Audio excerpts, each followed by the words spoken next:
France का सबसे बड़ा संगीत उत्सव फेते द ला म्यूजिक हाँ हर साल होता है ये 21 जून को, जब गर्मियों का सबसे लंबा दिन होता है। हाँ बिल्कुल।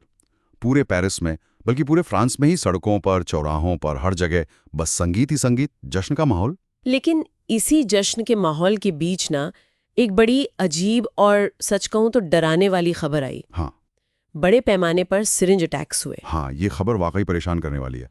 हम आज इसी पर थोड़ी बात करेंगे, जो भी रिपोर्ट्स आई हैं उनके आधार पर। तो हुआ क्या असल में, मतलब क्या रिपोर्ट्स कह रही हैं? देखिए, रिपोर्ट्स बता रही हैं कि फेस्टिवल के दौरान करीब करीब 145 लोगों ने ये शिकायत की कि भीड़ में उन्हें किसी ने सुई चुभो दी। 145 लोग?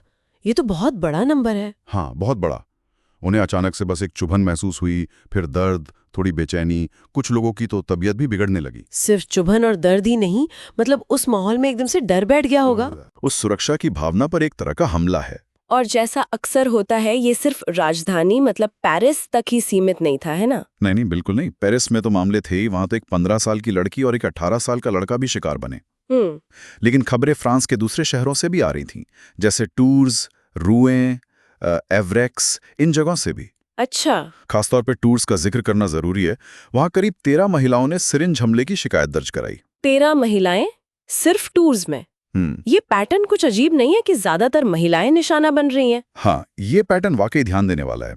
और यही बात इससे और ज्यादा चिंताजनक बना देती है कि कहीं ये महिलाओं को टारगेट करके तो नहीं किया जा रहा। मुझे याद आ रहा है, शायद 2022 में भी कुछ ऐसा ही हुआ था। ये पहली बार तो नहीं है। हाँ, आप बिल्कुल सही कह रही हैं। 2022 में भी इसी तरह के हमले हुए थे। उसके बाद तो सरकार ने बाकायदा चेतावनी जारी की थी नाइट क्लब्स के लिए, पार्टियों के लिए, भीड़ वाले फेस्टिवल्स के लिए। लोगों को सावधान रहने को कहा गया था। हाँ, कि अलर्ट हैं। लेकिन अब दोबारा इतने बड़े स्केल पर यह सब होना, ये दिखाता है कि या तो वो चेतावनी काफी नहीं थी, या फिर ये कोई नया ही ट्रेंड शुरू हो गया है। तो फिर सवाल यही उठता है कि आखिर क्यों, कोई ऐसा क्यों करेगा? पिछले मामलों को देखें तो क्या मकसद हो सकता है इसके पीछे? देखिए, अगर हम 2022 या उससे पहले के मामलों को देखें तो पुलिस ने कुछ अंदाजे लगाए थे, कुछ संभावित मकसद थे। जैसे चोरी या फिर यौन शोषण। कुछ मामलों में तो अपहरण की आशंका भी जताई गई थी। अच्छा, तरीका क्या होता है इसमें? तरीका अक्सर ये होता है कि भीड़ का फायदा उठाया जाता है। शिकार को चुपके से कोई ऐसी दवा इंजेक्ट कर दी जाती है जिससे वो कुछ देर के लिए कमजोर पड़ जाए या बेहोश हो जाए। जैसे वो GHB या रोहिप्नॉल, जिन्हें डे ट्रिप ड्रग्स भी कहते हैं। हाँ बिल्कुल, वही दवाएं। क्योंकि इनसे याददाश्त पर भी असर पड़ता है और नशा भी गहरा होता है। फिर उस लाचारी की हालत का गलत फायदा उठाया जाता है। लेकिन एक मिनट, इस बार जो 21 जून को हुआ, क्या उसमें भी ऐसी ही दवाओं के इस्तेमाल की पुष्टि हुई है? यही एक बहुत जरूरी बात है।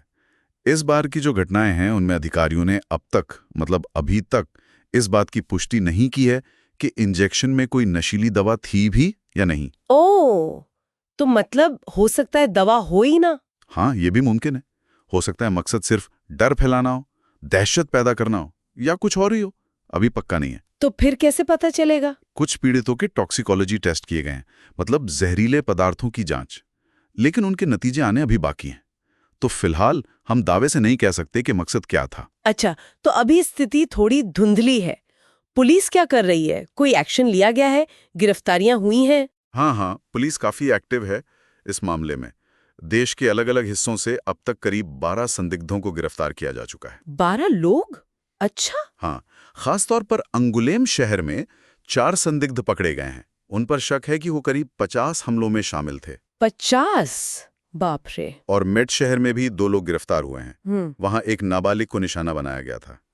और एक बात और सामने आई है, गिरफ्तार किए गए लोगों में से कम एक का पहले भी हिंसक वारदातों का रिकॉर्ड रहा है। अच्छा, तो मतलब ये कोई रैंडम घटनाएं नहीं भी हो सकती? ये सवाल तो उठता ही है कि क्या ये किसी संगठित ग्रुप का काम है या फिर अलग अलग लोग अपनी अपनी वजहों से ऐसा कर रहे हैं। जांच अभी चल रही है। तो अगर हम संक्षेप में देखें, फ्रांस के सबसे बड़े म्यूजिक फेस्टिवल पर सिरिंज हमलों की एक बड़ी चिंताजनक घटना हुई। 145 से ज्यादा लोग, जिनमें काफी महिलाएं थीं, वो प्रभावित हुई। सही। ये पहले भी हो चुका है 2022 में, लेकिन इस बार मकसद साफ नहीं है क्योंकि दवाओं की पुष्टि अभी तक नहीं हुई है। बिल्कुल। और पुलिस जांच कर रही है, कुछ गिरफ्तारियां भी हुई हैं। हाँ, ये घटनाएं वाकई उत्सवों और भीड़ वाली जगहों पर हमारी सुरक्षा को लेकर बड़े गंभीर सवाल खड़े करती हैं। सही कहा। माहौल जश्न का होता है, लोग बेफिक्र होते हैं और तभी ऐसा कुछ हो जाता है। बिल्कुल। और इसी सवाल के साथ हम आज की ये बातचीत यही रोकते हैं। पर एक सवाल श्रोताओं के लिए ज़रूर है। जब माहौल जश्न और बेफिक्री का हो, तब इस तरह की घटनाएं भीड़ में हमारी अपनी सुरक्षा और एक दूसरे के प्रति हमारी जागरूकता के बारे में हमें क्या सोचने पर मजबूर करती हैं?